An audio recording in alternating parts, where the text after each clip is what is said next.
Finally, after about a year and a half of delays, we have access to Resident Evil Stunlock. I mean Reverse. And while I can say that this game was actually a lot of fun to play, there are lots of balancing issues that still need to be fixed. Now, just to let you guys know what this video is about, I'm going to be talking about how to play the characters and how to play the monsters based off of the strategies that I learned through the pre-release. First up, cause I don't waste no time, we got Jill Valentine. I would say Jill Valentine was like the bread and butter to my bread. I had no idea where I was going with that. But no, seriously, Jill Valentine was so much fun to play, and she was actually kinda strong once I got the hang of her. Her passive states that when she tries to dodge and does that little barrel roll, as soon as that ends, she has a brief time where her damage is increased, and this is insane with the amount of bullets she has and the type of weaponry she can utilize. Jill's Q ability is a landmine that she places down. She can place down a maximum of 2 at any given time, and when placed down, they can either detonate by being shot at or if an enemy walks on them, and if the enemy walks on them, they actually get stunned for quite a while, and this allows you to have a lot of time to be able to shoot them while they can't do anything, and usually this results in them dying. For Jill's E ability, she has a knife called the Hot Dogger. Now this knife actually is pretty good at damaging your enemies, and it can either deal 3 consecutive hits, or if you dodge, it will deal 1 very powerful upward swipe. This is a very good ability to use, even though I actually didn't use it as much as I would have wanted. Okay, now for strategies. I have learned that Jill is quite possibly better than Hunk even at ambushing, and is probably the best ambusher in the game. Now what you want to be doing with her is going around corners and generally placing down either landmines or waiting around the edge with your knife. Now I have found this to be the best method to play Jill. While obviously you can go out and start shooting because you have the capabilities and she is definitely strong enough, you can just get a lot more benefit and so many chain kills by doing this ambush method. Like seriously, let me just show you this clip over here.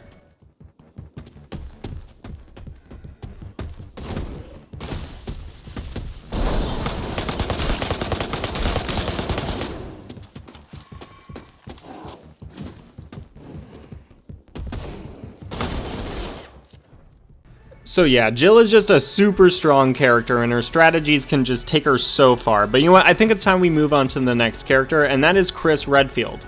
He's broken. Moving on, no, I'm just kidding. But seriously though, this man is actually completely broken and definitely needs a nerf.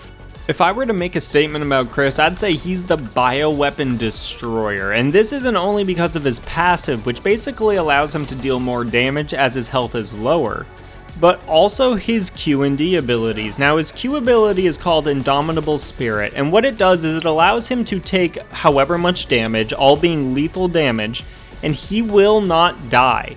Now this also applies to bioweapons using their special moves against him, and namely what I'm thinking is when you're using the Super Tyrant against him and you use that ground ability, Chris just straight up ignores it, and you can see this in so many other different scenarios that just makes this ability so strong for Chris.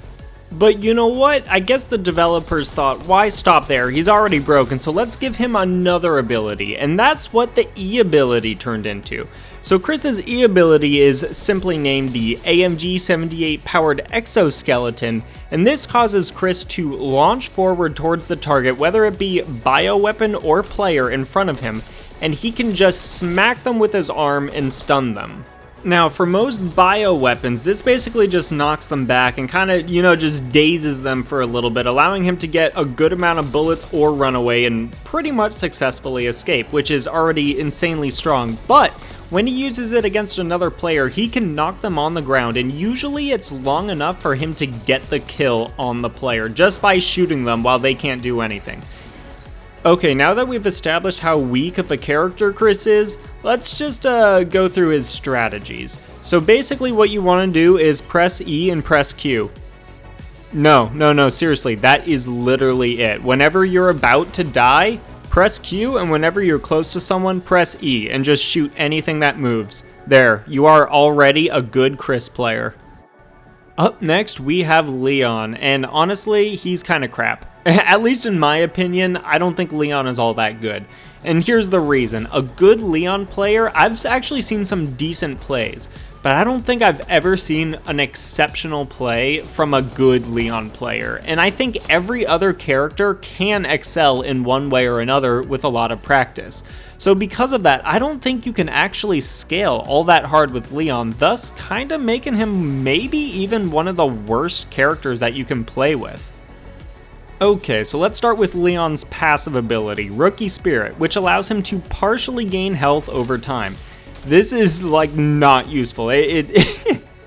It's so laughably bad, and here's why. Because if you are gaining health like slightly over time, let's just say each fight, it's either you're going to die or you're going to end off with likely a low amount of health, and like low enough in which the HP regen is not going to get you anywhere close to full health. So what you would have to do is hide for a while in order to gain all your health back to full, and at that point, other people have probably gained a lot more points throughout the time that you've been waiting. So honestly, it's better than nothing, but it's just not a good passive.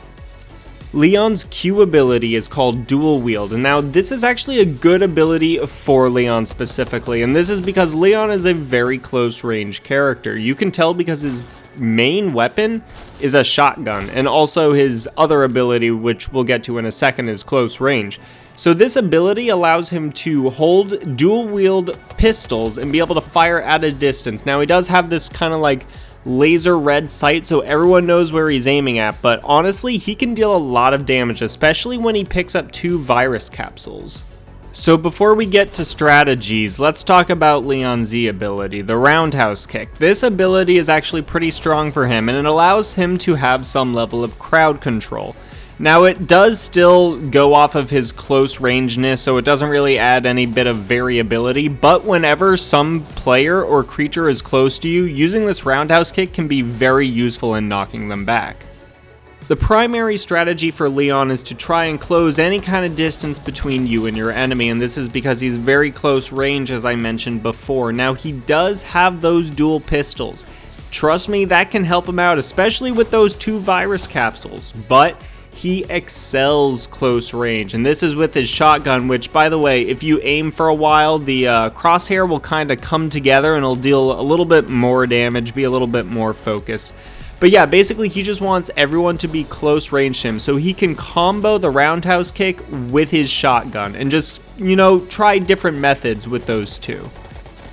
Up next, we got Claire, and she is probably one of the stronger characters in this game, and she has what feels like an infinite set of bullets. Okay, so now let's start Claire off with her passive ability, which is called Speed Loader. This basically allows her to reload her secondary weapon whenever she's dodging and has that weapon in her hand. This is so useful for Claire because, with any other character, the secondary weapon doesn't deal that much damage and is absolute shit. You should only be using them when your primary weapon runs out of ammo. However, she can actually deal a lot of damage with her secondary weapon because it does pack quite a punch. However, the reload time takes so long as she puts in each individual bullet. So having this passive ability where all she needs to do is dodge to fully reload it is very helpful. Up next, we have Claire's Adrenaline Shot, which is her Q ability. Here she injects herself with adrenaline, recovering a small amount of HP, which is not the important part, and fully replenishing her stamina, which is extremely important because that gives her 2 more entire dodges. Now, if you remember from her passive, she can utilize these dodges to fully and instantaneously reload her secondary weapon, so you can start to see a combo going on here with this ability. And then we have Claire's E ability called Modified Alternator. This is basically a grenade that when thrown on the ground, everything within a certain radius takes a little bit of damage and gets stunned for quite a bit of time. Now this stun allows you to unload so many bullets into the character before they are able to actually move around again. So whenever you see this ability like available, you should be using it. Okay, so I know I briefly went over some strategies of Claire's earlier when talking about her passive combined with her Q ability, but basically her main strategy is to just run away. And while she's running away, constantly dodging, using that adrenaline shot, and using her other alternator ability. while she just keeps using all of these abilities while running away, nothing can pretty much keep up with her, and she'll keep being able to stun lock people and fully escape from them. Up next, we have Ada Wong, and if you choose Ada Wong, you've made the Wong decision. Ada's passive is called A Spy's Wisdom, and basically allows her to recover a little bit of stamina and also get a dodge once her HP reaches really low levels. And this is, I guess, okay. It's nothing to write home about though. It's just like kind of an okay passive. Up next, we got Ada's Q ability, which is a pipe bomb arrow. Now when she does this ability, she basically hops up in the air kind of comically, and then fires an arrow at whatever she's looking at like basically the last second of the ability. Now this actually doesn't deal as much damage as you might expect, especially it being a pipe bomb and us having played Resident Evil and knowing how much damage a pipe bomb normally does. It just doesn't feel that satisfying. Moving on to Ada's E ability, we have the somersault kick, which basically she just launches herself backwards while kicking anyone who is directly in front of her. Like, it has to actually be really close in proximity. They can potentially get knocked down, which if they do get knocked down, this ability is actually pretty useful. If not, it's just a waste and you look so goofy doing it. This ability, just like the other one, is also not satisfying at all. Like most of the others, Ada's strategies is pretty simple. Literally just keep everyone at a distance. Whenever you have the pipe bomb arrow available, you should be shooting that, and also with your crossbow, you should be trying to go for headshots. And then whenever someone gets close, just use your somersault kick, dodge away, and try and kill them at a distance. That's pretty much what sums up Ada. Up next, we got Hunk. Now, personally, I was not a fan of playing Hunk, but I know a lot of people who were, so let's actually just jump right into the passive and the other abilities. His passive is called Tragedy of the Reaper, and basically just means that whenever he assassinates while he's cloaked, it extends the duration of his cloaking. Okay, so Hunk's Q ability is called Active Cloaking, and what this does is it makes him look translucent and no one can hear his footsteps. Not only that, but all of the creatures, none of them can see you. They can't even spot you through walls, which just makes it so useful because you can actually evade some of those high tier monsters that are out there. Then we have Hunk's E ability, which is Assassinate. This is useful for multiple purposes. Whenever it's used against characters, actually also creatures, it deals a lot of damage. However, when it goes up against a lot of different types of creatures, it can stun them and knock them back for a brief amount of time, which can inadvertently allow you to go back to your active cloaking, run away, and hide. Now, I've found pretty much the best strategy to play Hunk is to just keep going around and doing those small assassinations while trying not to be seen.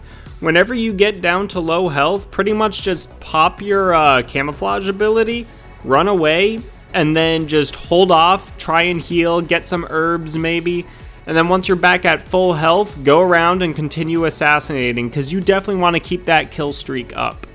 Okay, so now let's move on to creatures, and you know what? Where better to start than the Zero Virus Capsule creature, the most OP creature, the Fat Molded. This creature is so OP that it spends probably 95% of its time chasing characters rather than actually dealing damage. And whenever it does get to them, it deals such measly damage, you know, because it's an OP creature. Okay, now let's get to the E ability of this absolutely busted creature. So the E ability is called Enrage, and basically increases the attack power and also the speed of the Fat Molded.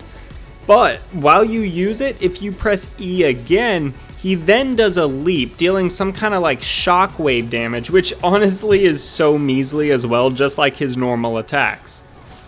Now for Fat Molded's Q ability, we have, prepare yourself for this one, Detonate.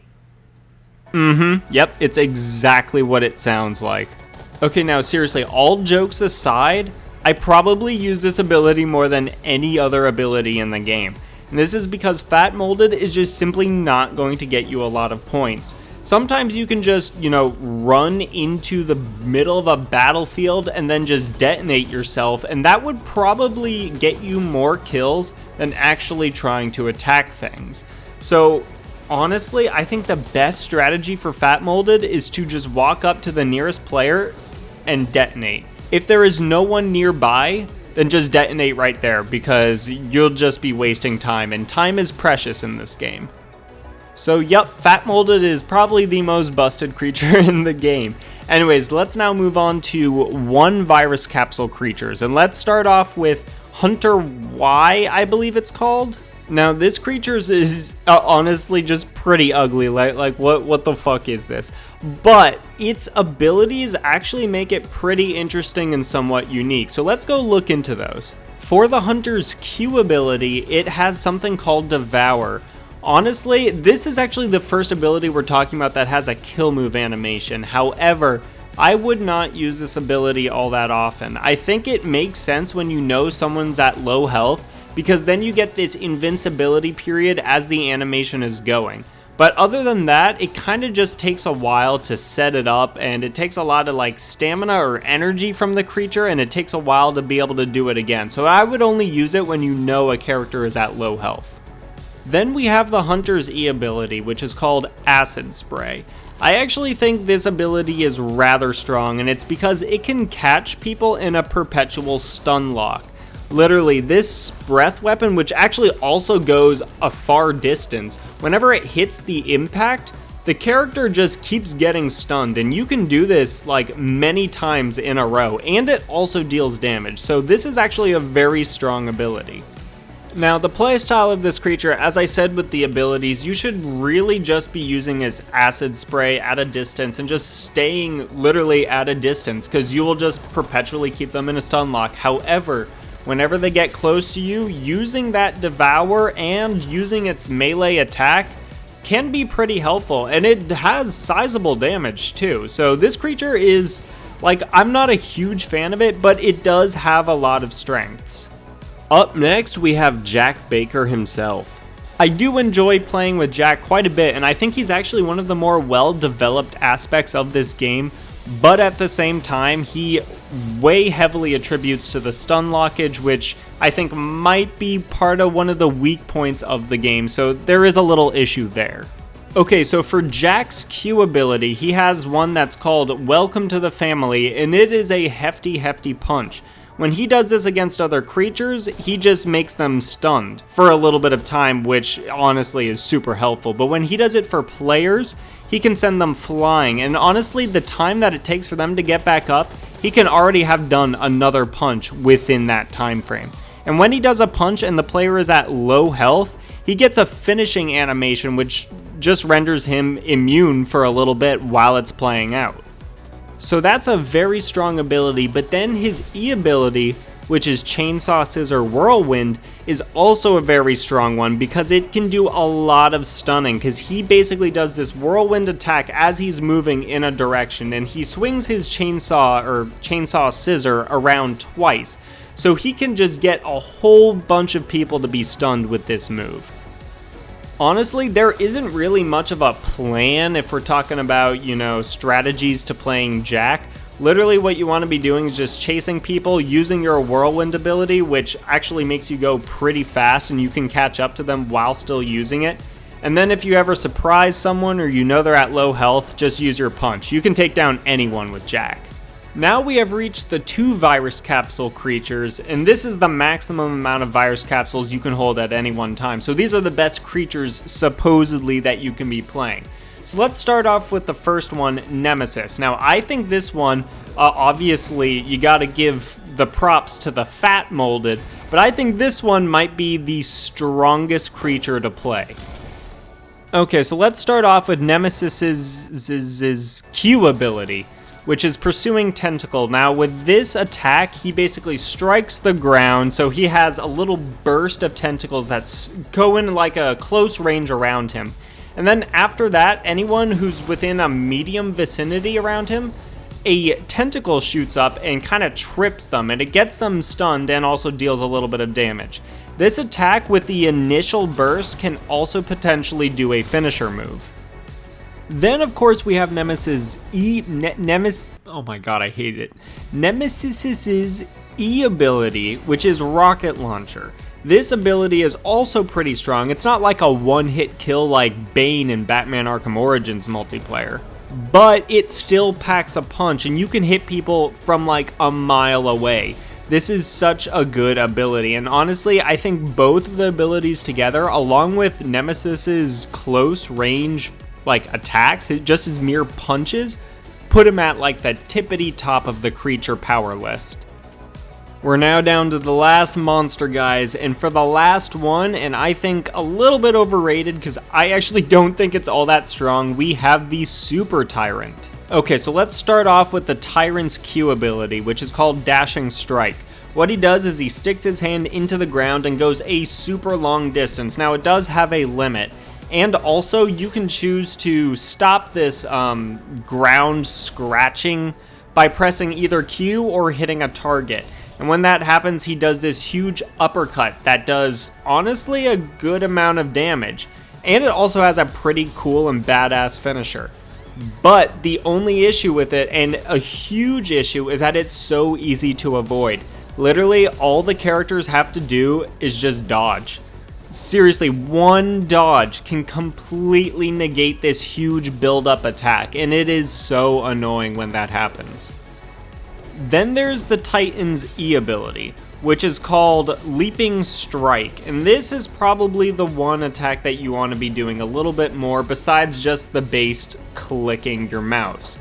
This one actually deals a good bit of damage as he jumps into the air and does like an AoE shockwave on the ground. In fact, you might want to be doing this repeatedly when you see enemies within your vicinity. All in all, the Super Tyrant I just find not to be as strong because he is solely a close range attacker. And when you are going up against people like Jill who stuns you at a distance, or you're going up against a Claire or someone, then it can be really annoying. Or even actually a Chris who literally just punches you and stuns you. Like, it can get to be so annoying playing with this when almost half or even more than half the characters have complete counters to some of your attacks. So I really hope you guys learned something from this, very, very brief guide and like general overview of all the players and characters of Resident Evil Reverse. Now, if you guys want me to go more in depth, I am more than happy to do that. Literally just leave a like and a comment of telling me which character you want me to go in depth on, and if you could, please subscribe.